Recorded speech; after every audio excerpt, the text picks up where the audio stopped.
Hey,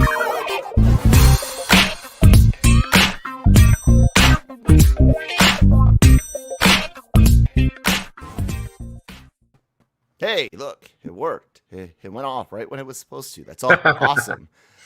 Good morning, everybody. Welcome to LRMornings today with Kyle and Manny.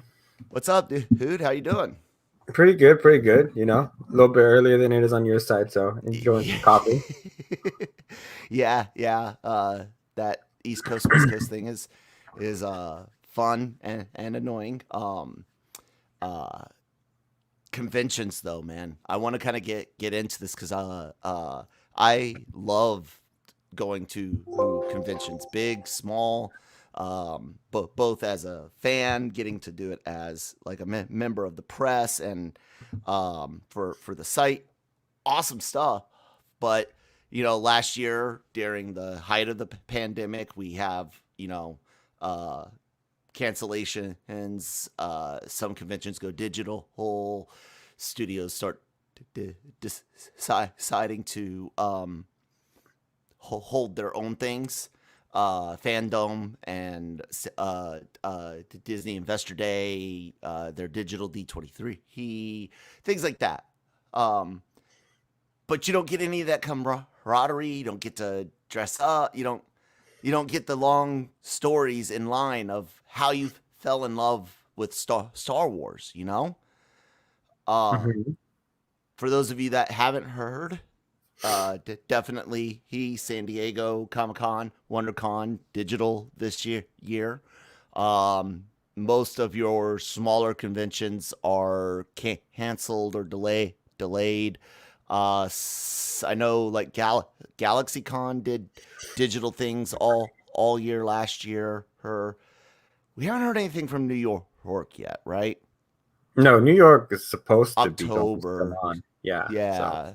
I think they'll probably look at like June and look at data in June and make a choice, because you need a good 100 days for logistics. Mm-hmm. How do you feel about I know California is one thing because of the rules in that state, but just in general, do you think that maybe this year conventions could have looked at doing scaled down, maybe industry only inside the building? What do you think?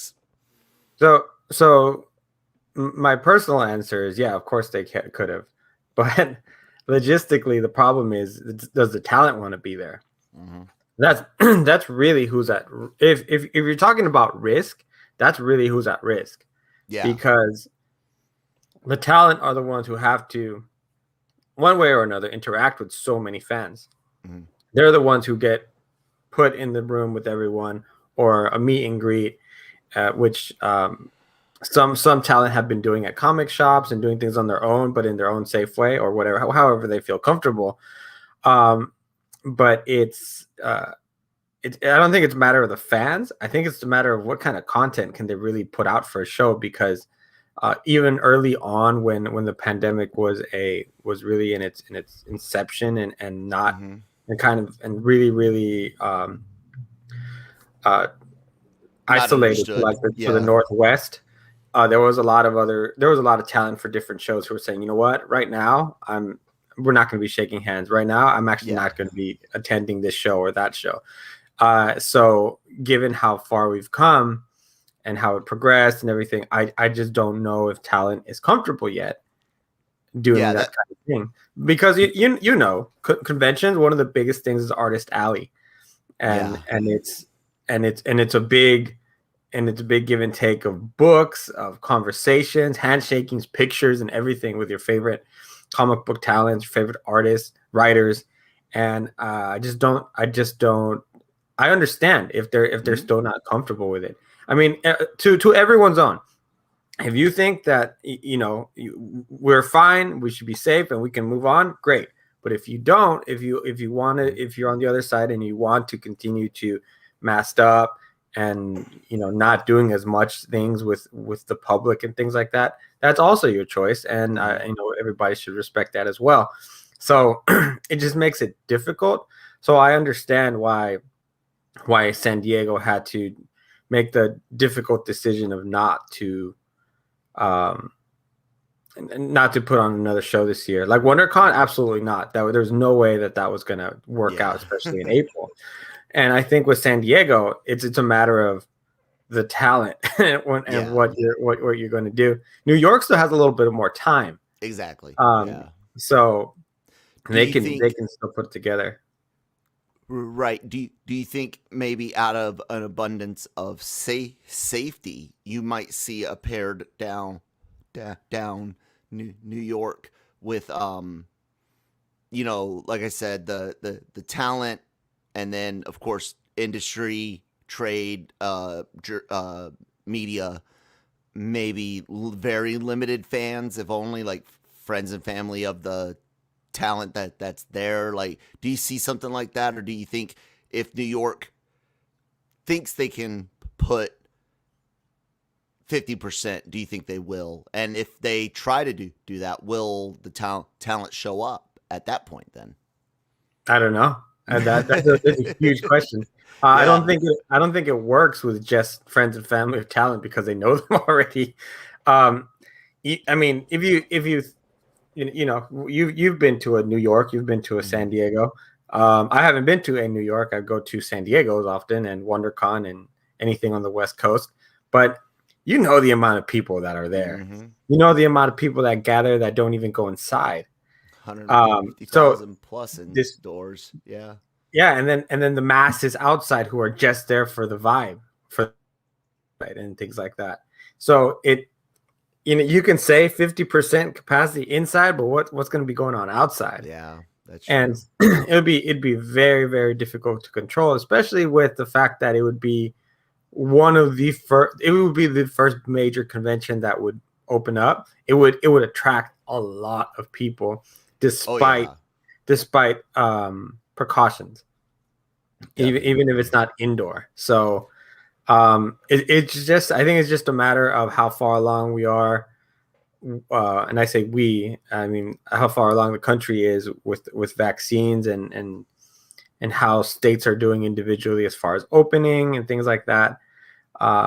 It seems like things are progressing faster than expected. But I mean, I honestly stopped following numbers and tiers and all that stuff a while ago, because it was really affecting my mental health. Yeah. As far as being hopeful that we're going to get out of something, or being let down that we're back down to a certain degree. And so I've kind of taken a, what are we doing today approach? And okay, that's what we're doing. Because other than that, it's not fun. It's not fun. But yeah, I pretty much knew that we weren't going to have a Comic-Con this year, but the announcement still stung a little bit. It does. The reason why I thought, and to be upfront, I don't think that Comic-Con, WonderCon, does Ape still happen? I don't know if Ape still happens. The Alternative Press Expo, and New York. I don't think they can necessarily do what E3 did years and years ago. I don't know if people remember this, but E3 got so ridiculous at one point, so crowded and overblown.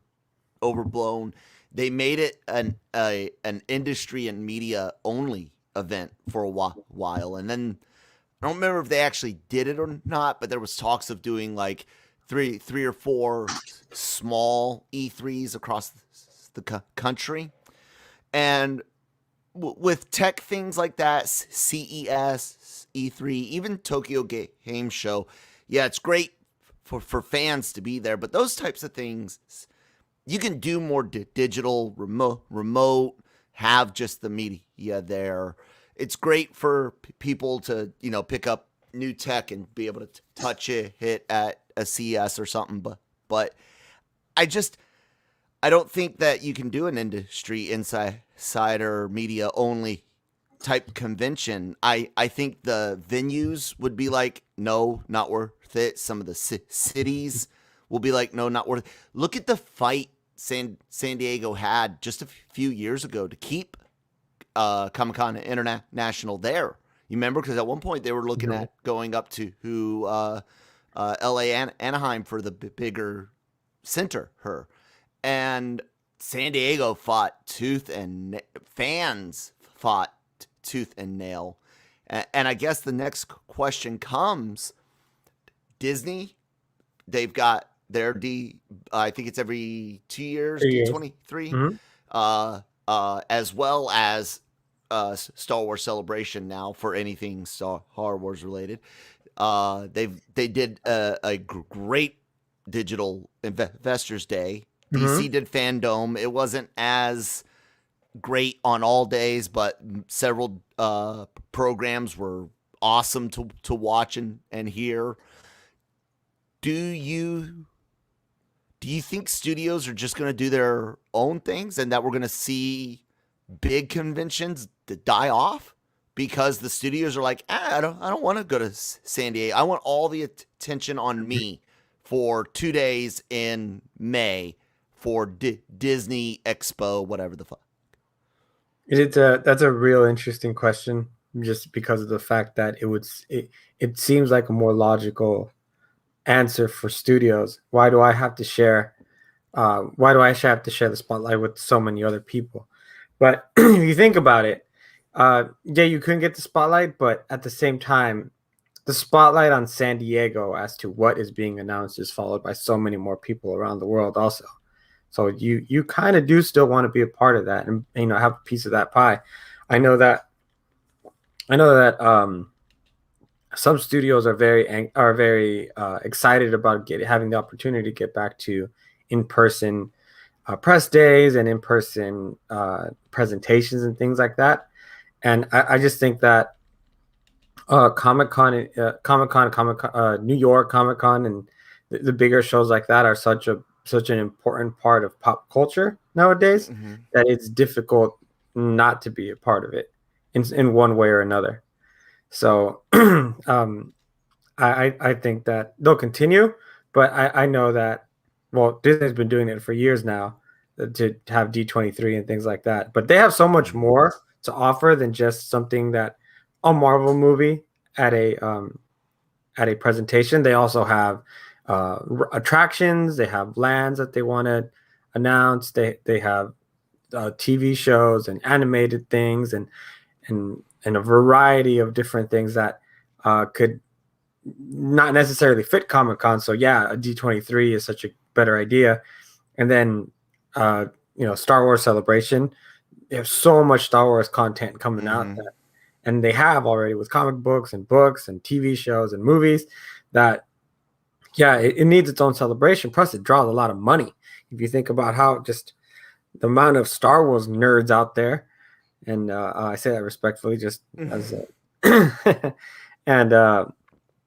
so yeah, I don't think they're going away. Okay, I hope not.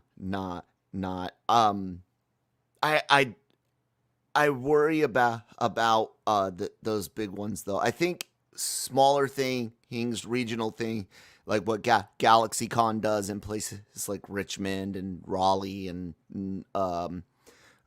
smaller cities are like that. I can really see those being able to continue on. You're always going to have certain, I don't want to use the word has been because that's wrong, but older talent that's not active. There's the word I'm looking for. That aren't as active in their profession, voice acting, animation, drawing, whatever. But they still go and sign autographs to do pictures, and they are definitely going to want to do it. I can almost see a situation where maybe the studios themselves are like, I don't want to spend the money, but the the creators, the creatives, and the consumers are like, no, mother, get over here now. You know. I will say though that we do live in a different time now, where you're not only dealing with Marvel Studios and DC, you're also dealing with Paramount Plus, Hulu, Amazon Prime, Apple TV, and such a plethora of streaming services that are competing for attention. Mm-hmm. And you know that every one of these outlets has their own grabber. So, excuse me. So yeah, these shows are still absolutely necessary. We've seen in years past, the last few years, Amazon puts on a huge display at Comic-Con. Mm-hmm. I mean, hell, was it a 3 year when Jack Ryan was going to premiere? They were putting fans on zip lines and putting them through virtual helicopter drops and things like that. Put them right into the movie, which was a lot of fun. So there's plenty of content, and then there's gaming there. There's Xbox and Capcom usually have presentations there that are pretty cool. Yep. And then let's not forget the big arcade thing they had at New York in 19. That was cool. It's Comic-Con has a similar one. And then let's not forget the roots of Comic-Con, actual comics. Oh yeah, God. That was the next point I was gonna bring up. So I ask all these questions, part curiosity on opinion, part the devil's advocate, but like you said, a lot of it's just unknown. It's fun to think about and try to plan and whiteboard it. Like if I were in charge, how would I try to do it, and think of things from those three levels of entertainment I always talk about: your studios, your creators, creatives, writers, directors, actors, whatnot, and then your consumers. And all three of those have different desires from their what do you call it? Their passions or whatever. They have a different passions, desires for it. Anyway, Hayes, that it's when usually the studio starts looking at the other two groups and saying, well, we actually know better for you. We know more better for you of what you want than you do. And so I don't like it when studios do that. That's when they start interfering with movies and do dumb stuff like, it and Stranger Things were just so cool, let's make Ghostbusters with the kid from that. Ever, Sony, fuck you. Anyways, with possibly seeing some of the bigger studios not sending as big of a delegation to the big shows, do we get the comic part of Comic-Con back in the forefront? Do you see comics taking over Ballroom 6 and 20 more? Maybe not Hall H, but do you think that this will be potentially good for comic books? I think the comic book world will not necessarily be as impacted, because you're going to still have the same retailers that need to make their revenue from the shows. They often travel from show to show, Comic-Con, and then they go to the next one in Reno, or they go to the next one in LA, and travel the circuit. And that's how they make their bread and butter. Besides, a lot of times, they have retail stores. Mm-hmm. And I think that the comic book fans who are always looking for that one book or for that one deal are always going to be there. It's always fun though for them when they can get the casual fan to come in and pick up a book or two, mm-hmm. pick up a trade, because somebody.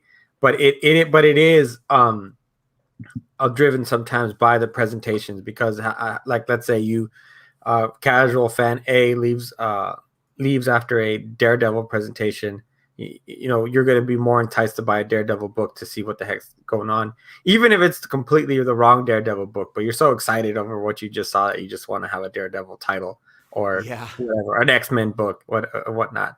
And then I know for me, an example, my favorite part of any show that I go to, specifically if I'm working the show as press, which is pretty much every show now. Yeah. Jason and I usually take Sunday mornings to go through each of our list of books that we're looking for, and we go book hunting all morning and just go through long boxes and it's sometimes gets real tedious, but it's so much fun. And then you find the book you want, but it's a little bit overpriced. So you go to the next place, and it's a little bit less. But you know what? I'm gonna keep looking. And then finally, after 45 minutes of looking, it comes out of that long box. It's glowing, and you're like, I'm gonna take this. And then you have a piece of history, really. I've picked up some fantastic books. I have the first. Everyone has it, but I when I got it, I was excited. Secret Wars, the first Black Spider-Man suit appearance. First appearance of Doomsday, first appearance of just fun key issues that that you want to have as a comic book fan, not necessarily to resell. So I find it to be an integral part. And then same thing with all the people who do crafts, do prints, not the ones who steal from other artists. Don't do that. That's bad. I absolutely hate that. But pop figures, that's another big thing, in retail, that the walls and walls of pops, and there's always going to be the one that you want to see and have. So, the retail aspect of the show, it has to continue because there's so much money there. Yeah. And it's one of the funnest parts of the show. I know that, just a quick story. 2 years ago, I went to a show in Stockton, which is a fun show here in California, Stockton Con. It's done in an arena. It's a quote unquote smaller show, but they do such a good job at filling it with talent, wrestlers, and other artists and things like that you can meet. And then also their retail section and artist alley is really, really decent. Good deals, and sometimes really surprising artists. That's where I had one of my first great interviews with Liam Sharp. There isn't much news at a show like that because it's smaller. So it was I took the day, it was my first convention off in a while with my daughter, and it was the worst thing that I could have done because I spent so much money. I didn't have anything else to do other than shop. I was like, oh my God, I need to go interview someone because I'm spending too much money. This isn't good. But came out with some cool stuff that day. Very cool. Yeah. I had been to a few small conventions, like single day things before, but it was 2008 when I went to my first San Diego, and was there as a fan. And it was a lot of people say it was like the last year before the total pop culture takeover. It was the year before Twilight in 2009 had their big Hall H event. So it was, for some people, it's a nostalgic year because they look at that 2009 forward as kind of like dark ages for a time period until the MCU really got going. It was amazing we were there on preview. We had 4-day passes, me, Christine, and Brian Brantley from here and over at Pulp Mythos. He got a Facebook page, ladies and gentlemen. Those of you that have been following LRMornings for a while no, Brian does not do social media outside of his YouTube channel. He's got a Facebook page, Pulp Mythos, one word. Anyways, we were all there. Preview night, they take you downstairs and to the convention floor, to the exhibit hall floor, And with my wife there, her, and my best friend there, other than my mom, dad, and sister, everything I had ever loved in my entire life was in a single room. Yeah, from comics to fantasy, science fiction, Star Wars, Lego, Pokemon, and everything you've ever loved. And like you said, that's not even talent. That's just exhibitors. That's comic book shops that are traveling around. That's toy producers, Hasbro, Mattel, Wizards of the Coast, games studios, and all of that. I don't want to see that go. I could see a time where maybe it does shrink a bit. Maybe we don't get as many Hall H type announcements. Hall H will still be there, still be you, but are we going to get Natalie Portman coming back to the MCU like we did in 2019 for the announcement of Love and Thunder? I don't know, but I do think that Marvel would still send, like if they were doing it this year, I think they would have like Miss Marvel, like Disney Plus stuff. Like we'd see some Miss Marvel stuff. We might not see like the Spider-Man trailer reveal there. Maybe Sony would want to do that, but you know what I'm saying? Like smaller stuff, but that ability for those fans, the cosplay, the comics, the exhibitors. I think if the companies like Comic-Con International are willing to compromise and find that new balance between what the studios are like, oh, I want to save money, but we still want to make money off of the fans at these events. And so I think that is probably what will happen, because like you said, it's just too easy, too cheap and inexpensive to host a digital reveal. But nobody's watching them, especially if like Comic-Con at home last year, and it didn't really do well, but they didn't really have anything. They had Walking Dead, and sure, you're gonna tune in for the Walking Dead, but and then they had New Mutants, and I mean everyone was tired of hearing about New Mutants by that point. Yep. But you really got to also think about the fact that in 2019 at Comic-Con, Hall H wasn't as exciting as previous years, because you already had the studios saving stuff for their own shit. So it was something that was already happening.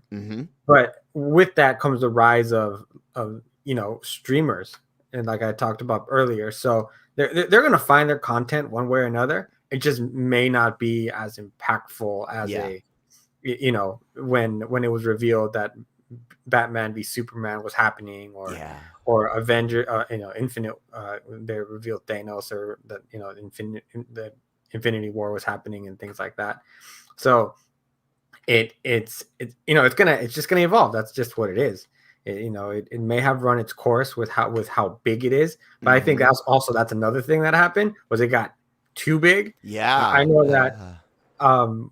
Well, my first year that I went there, I was Jammer and I camped out for Hall H, because this is we were noobs at press and things like that, so we didn't necessarily have as much access. We were still working hard to get to that level, but we had to camp out also to try and get into the Justice League panel, and we didn't make it, and we had stood in line, I think, for it must have been 12, 16 hours just to be told that no, you're too far back, believe it or not. I tell you, in 2009, I was there with Brian and our friend Larry. They we 08 and 09, we were able to go to legitimately, not even wait in line, walked in to Hall H. Saw Kevin Smith do an hour panel Q&A. Brian and I were there for the Iron Man 2 reveal trailer. Like, And that was the first one where they show War Machine in his armor fully kitted up when they're fighting all of the drones. And it is such a cool experience. You know, most of us in our houses have, you know, at least a 40-inch TV. Most people these days, and a lot of people have, thanks to inexpensive, regular old-fashioned LED backlit screens, you can get a 60-inch 1080p for, you know, $200-$300. It's crazy. It's awesome. So people can not get as great of an experience digitally with a big trailer reveal like that, but like you see people willing to, you know, Raya and the Last Dragon comes out this week, and we're gonna see, you know, there's a lot of more theaters open now than earlier and late last year. New York with, what is it, 30% indoor capacity for theaters, I think. Texas all open, Florida all open. Virginia's allowing a max of like 200 people indoors, and it's opening. So I think we're gonna get kind of like a taste of people's appetite to go out and watch something versus, like we've been talking, people are really comfortable sitting in their home theaters with their sound bar and their 60-inch HTC or whatever, and watching movies that way. But I can't wait to go back to theaters. No, I can't wait to go back to conventions. No, my girlfriend before the pandemic was a Regal card member holder, so she had the monthly card, and she would sometimes spend a whole day, go watch a movie by herself, and then have lunch, and then go back and watch another movie. But the theater experience provides you something that the filmmaker was intentionally trying to give you, and some, you know, some films are just better in theater. You know, you can't tell me that just a good Avatar isn't better in theaters. Yeah, or absolutely. You know, or probably, you know, a lot of Christopher Nolan's movies are a lot more impactful in theaters. When you watch a horror movie in a theater, the jump scares are just so much better. I think people are really, really looking forward to it. I have a new theater that is about 10 minutes away from me that's going to be opening up, and I'm very excited. It's going to be great. Here in town this weekend, we're going to support our local drive-in theater, and we're going to be going. We've already seen it, but we're going to go watch Raya again. Did you like it? Raya's fantastic. Okay. Yeah.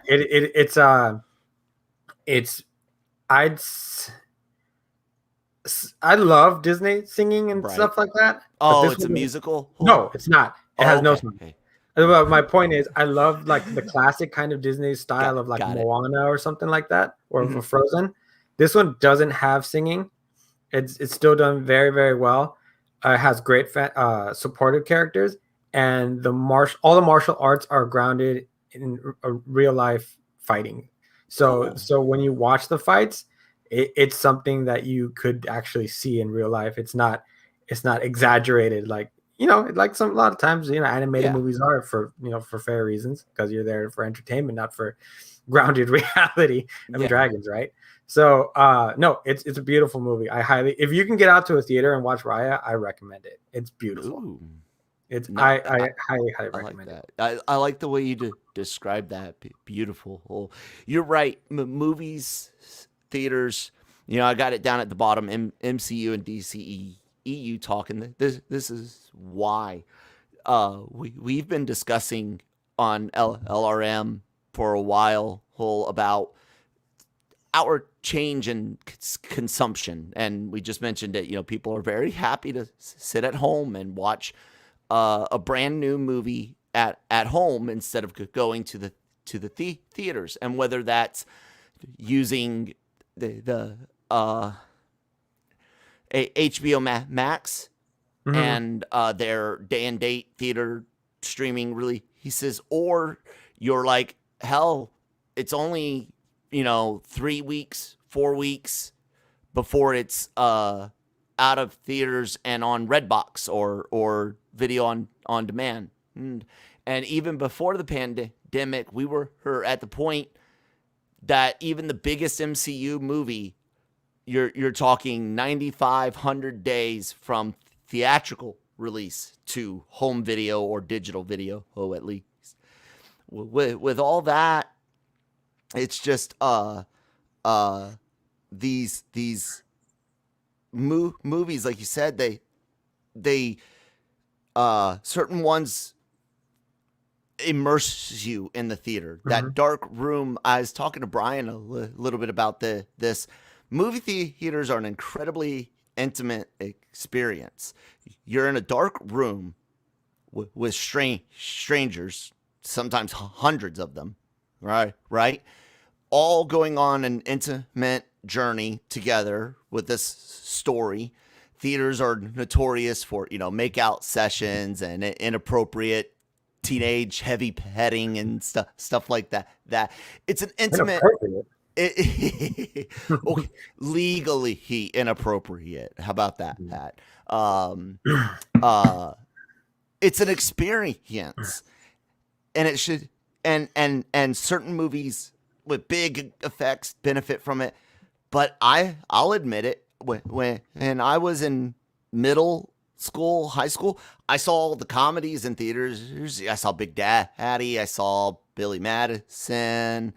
It wasn't just action movie. I went and saw The Faculty and Signs and all these horror. 1408. I saw Black Snake Moan in theaters. I love that movie, but if it was coming out today, I probably wouldn't see it in theaters. So one thing I'm really grateful for growing up is my dad, in some cases, forced me to the theater. I grew up in Berkeley, here in California, and they have a couple of independent theaters that show independent films. And nice. He's still a big fan of independent films, and I was able to grow an appreciation for filmmaking that way, because I wasn't just going to the theater to watch a Tobey Maguire Spider-Man or something like that. I was going to watch a movie about a guy who was raising parrots in San Francisco, or about kids playing soccer in Tibet, or something like that. Clerks behind a checkout counter in black and white. Yeah. So I was able to really grow an appreciation for filmmaking, and I prefer to go see movies in theaters. I know it's not always financially an option, but you cannot replace John Williams' score when it hits in a movie theater. No. That initial, it's almost like being buckled up for a ride, right? When that first when it hits and you're gonna get those credits in the beginning with the story, you know it's almost like a ride, right? And then when you talk about like MCU films, DCEU films, you're almost going to the theater with the same people. The same people are going to go at the time that went to go watch Doctor Strange, Thor, the Avengers movies. It's the same people who are going to go on opening night, usually in your community in that area. So it becomes a kind of like an event, because and you can't tell me that the electricity in the room when Captain America held that hammer, that place went absolutely bananas. Or you can't tell me the somber silence that happened at the end of Infinity War when half of the people were left to dust. Yeah, yep. And you're like, who's gonna live? And oh my! And that theater was absolutely silent. Shocked. Because that, yeah. So it's an experience that you can't get at home, because you become part of this community that's only possible in the theater, and it's something that the filmmakers, the actors want. They want that reaction. They want those moments. And yeah, you're gonna react the same way at home, but it's not the same to feel a certain way by yourself than to see an entire room of people reacting the same way you are. Let me ask you this. After Endgame, after Infinity War and Thor, which, look, I love portals. Like, the portal entrance is by far in Endgame one of the greatest cinematic moments ever. Alan Silvestri, like, the dude, you were iffy throughout most of the MCU. Infinity War, you slaughtered it, and Endgame, you just took it up. But how many times after Infinity War did you go online and listen or watch theaters reacting to Thor's entrance? Or after Endgame, listening to reactions from audiences to Cap picking up the hammer or saying Avengers Assemble? I just saw a TikTok about it last night. Theaters reacting to Cap getting that hammer. And it hits still. Yeah. I think I watch Endgame once a month to see if it still hits. To see that, and it's chilling because it's everything a comic book fan would want from a film.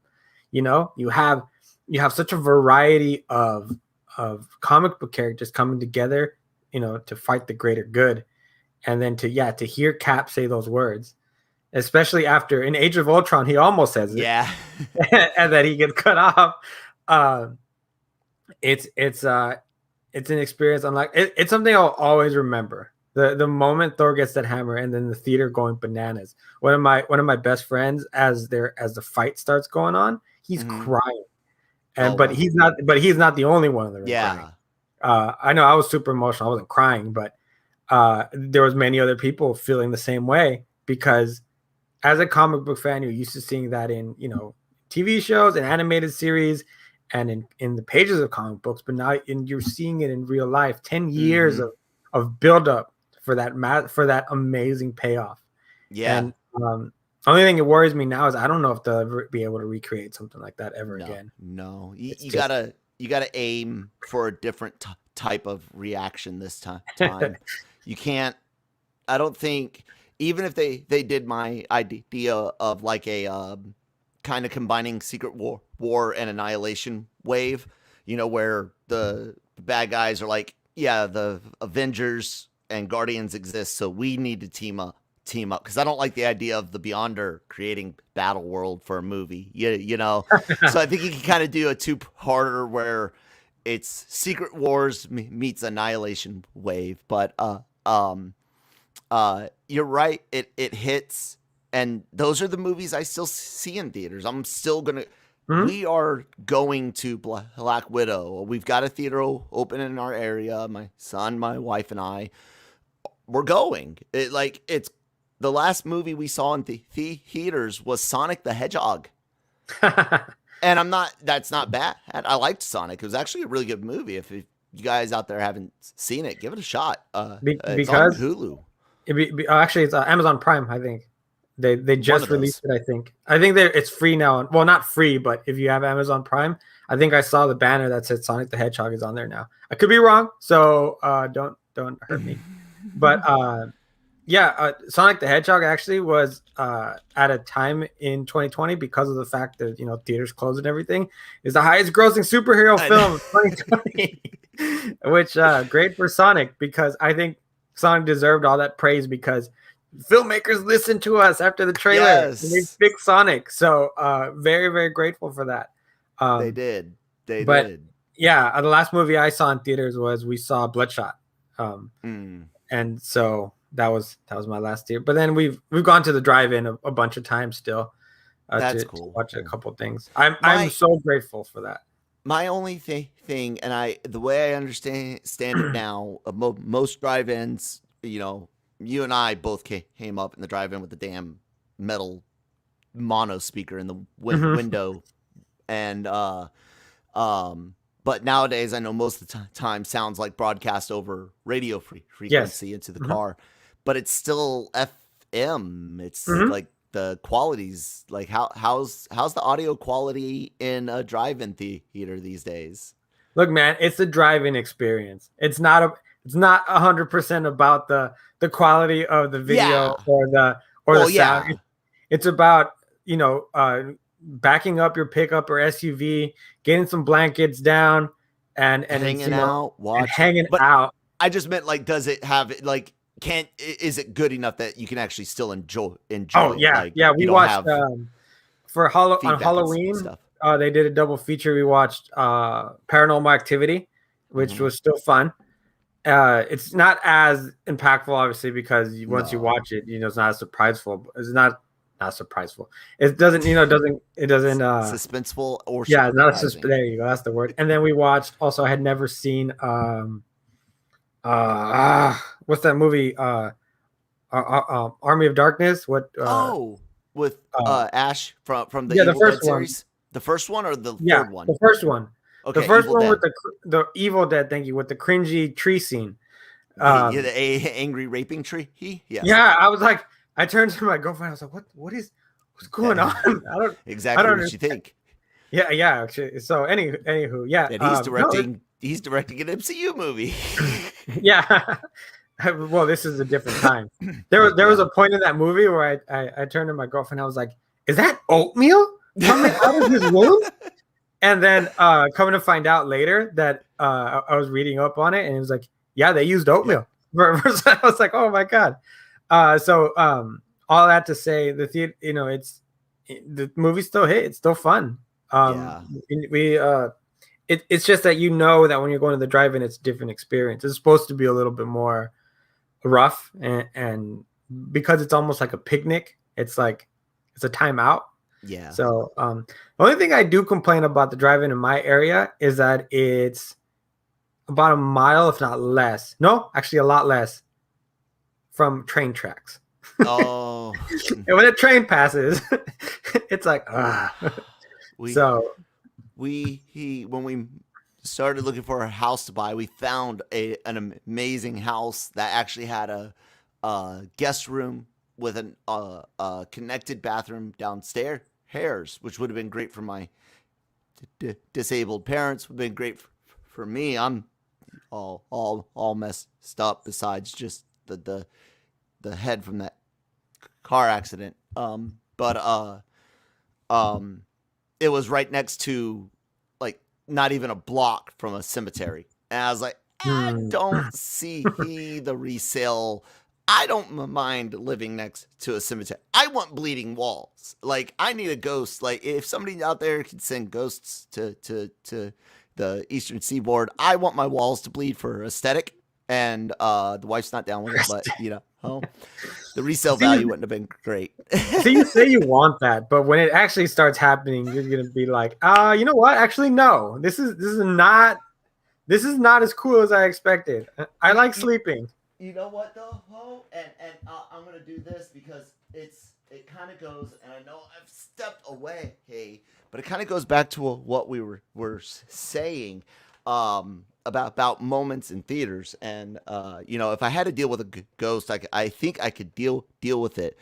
There's a movie that's supposed to come out, and I've mentioned it, and there's going to be a sound when it plays if the movie is doing good as it goes along until this sound plays. People are going to be pretty happy, and then the very first time they hear this sound, you were trying to segue that the whole time. Freak out in that in theaters, right? It's I'm scared to death of that movie, but people are going to go nuts the first time the proton pack turns on, because this is got the originals in it. It's supposed to be, it's what if Sony changes the proton pack noise?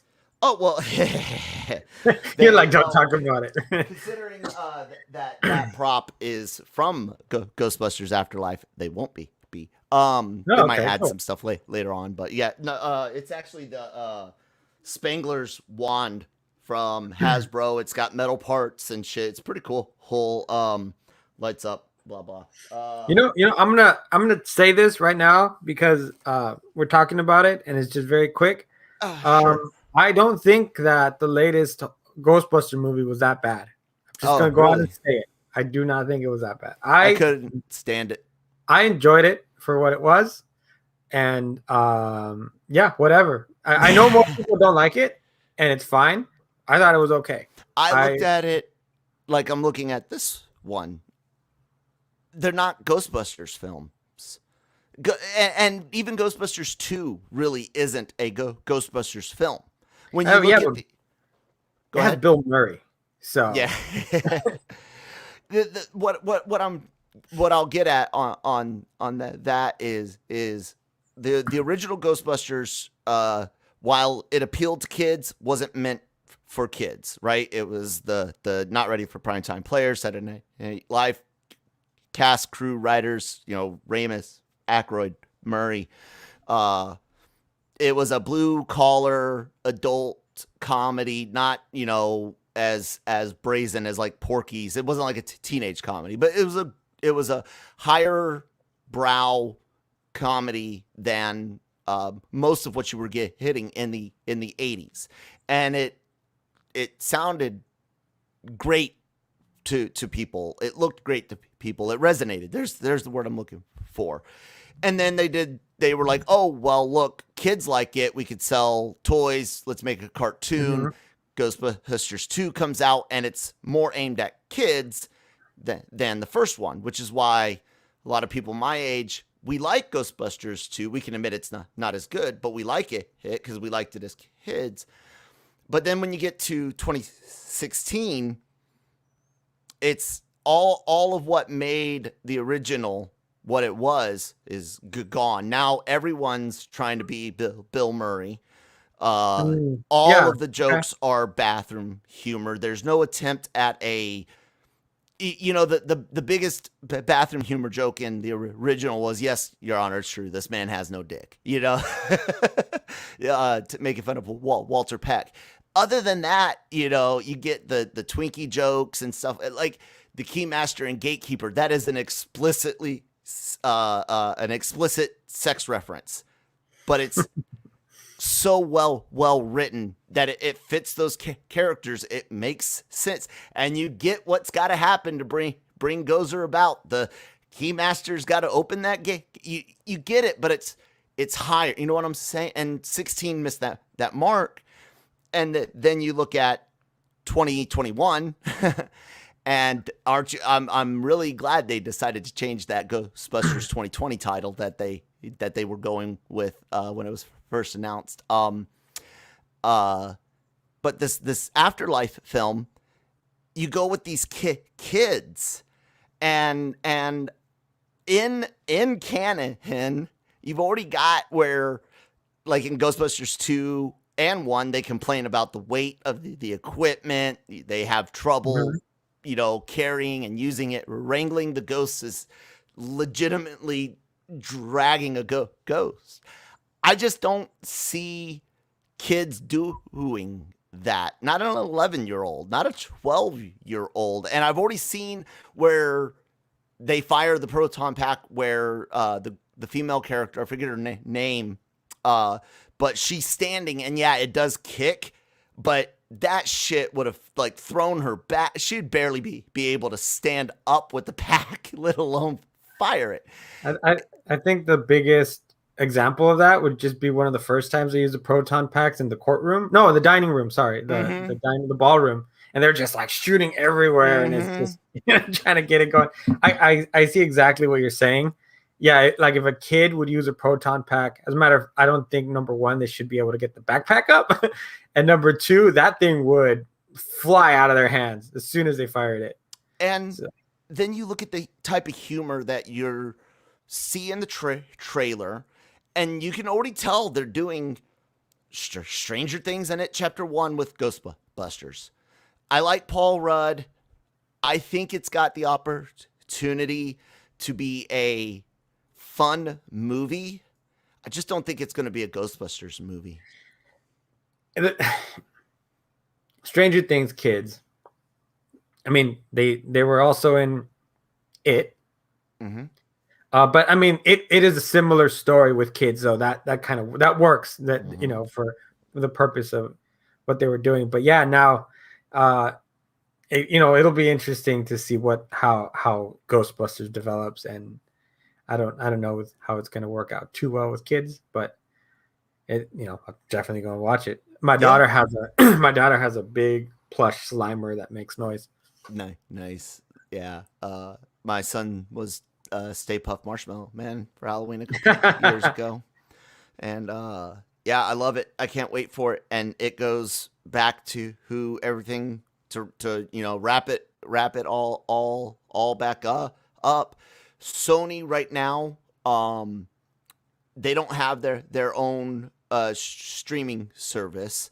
They've made a recent deal for Silk to go to Amazon Prime, I think it was. A Silk series or animated movie or something like that. Animated series, I believe. Right. Going to Amazon, which means, at least as of now, they're not planning on bringing their own streaming service back out or making a deal with Marvel for their Spider-Man stuff, which makes me worried about Spider-Man again. But movie theaters, things are changing just like conventions.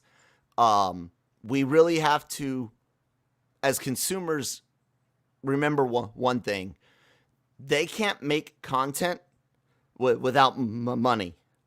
And that means we have to be willing to buy content, buy products. If you want another Avengers Endgame, you have to buy movie tickets and merchandise and buy comic books and support that stuff because if you don't, they're going to have to drop the price of the cost to make movies, and you're not going to get $200 million movies anymore. You're only going to get $100 million at most because they have to try to recoup everything on subscription services because people won't go to theaters or whatever, And when it comes to these conventions, same thing. When they start opening, if you feel safe, of course, never do anything you don't feel safe doing, whether you're a creator or a fan or even media. Like Jammer, I know is one of the more worried people versus me, where I'm just like, I was in the army. God knows what they injected me with. I don't care, But even some media aren't going to necessarily want to go. But when you feel comfortable, go, guys, support it, or we're going to lose it. And that's just the way it is. So, Manny, any other things to say about conventions, theaters? Also, make sure to be supporting your local comic book shops. Yep. And because they're also ones who travel to conventions and they can use the revenue. Although I will say that it's been weird, man. Last year, you would have thought that there'd be a lot more issues and key issues and books cheaper. And it was the absolute opposite. People had nothing to do other than sit there and bid on books on eBay. It was ridiculous how much some books were going for. I have. I thought about getting it done in CGC because I have first prints for the entire first arc of my Mighty Morphin. Not as valuable as if you've got all the variants, but the first prints of all of Mighty Morphin through the Shattered Grid arc, or all of those sell for several dollars over cover cost. Great book too, by the way. If anyone ever liked Power Rangers, go check out Shattered Grid arc from Kyle Higgins. Kyle Higgins, yeah. God, fantastic, brilliant, fantastic writer. Have you read Radiant Black yet? No, I've not. Got to get it. Got to give it a shot. I think I've read the first issue. Okay. Yeah. Sometimes it's difficult to keep up with the books, even the books I want to read, especially because right now DC is garbage. So And then Marvel, I just can't keep track of it. Too many events, way too many events. Oh God, yeah. This Infinite Destiny, the Infinity. There was a planet of Infinity Stones, like every other month. It's like they had like a Carnage event, a Venom event, an Infinity Stone event, and this event. It's like I don't know what's happening. Yeah, I'm just gonna not read books. Anywho, yeah, no. That's everybody keep doing whatever you're doing, whatever you feel comfortable with, and we'll be back to conventions. We're definitely a lot closer than we were last year. Yeah. So it's been a year already. 15 days to stop the spread. 365 days later. So this has been the longest 15 days of my life, and and so let's see what we can do to just get along. But for now, today's the launch of Paramount Plus. So which is just CBS All Access renamed. Yeah. But what is with the plus thing? God. Because it's plus. Disney Discovery did it. Plus. Disney did it. So plus, Apple Plus. Anyways, you guys make sure you guys are checking out LRMonline.com every day for all of your entertainment news, needs, and opinions. Subscribe here to the YouTube channel if you're watching us on the YouTube channel. Please. And we got a lot of great celebrity interviews. All of our podcasts go up here. We're going to be doing LR Mornings, pretty much video, whether it's recorded or live, starting next week, I hope. So you guys can look forward to a more interactive LR Mornings every week, every Monday through Friday. Check out our podcast network. We're everywhere: Apple, Spotify, SoundCloud, everywhere. SoundCloud, we got a lot of great playlists, and our entire catalog is there. Some of our back catalog might not be everywhere, so it's free. Check it, head out. Make sure you guys subscribe and follow on all those apps so you never miss an episode of LR Mornings, Breaking Geek, No Mercy, Anime-Versal Reviews, the Cantina. So much content, and of course all the great celebrity interviews and stuff that Manny, Gig, Nancy, and others are taking care of. Manny, where else can people find you on the interwebs? You can find me on the dark web, and then you can find me at on Instagram at riddlemethis_510. I'm just wearing a dark web shirt too. That's why. You guys can find me at that Kyle Malone on Twitter. I'm also at that one Kyle Malone on Instagram. That's a number 1. And thank you guys so much for listening, and we will talk to you tomorrow.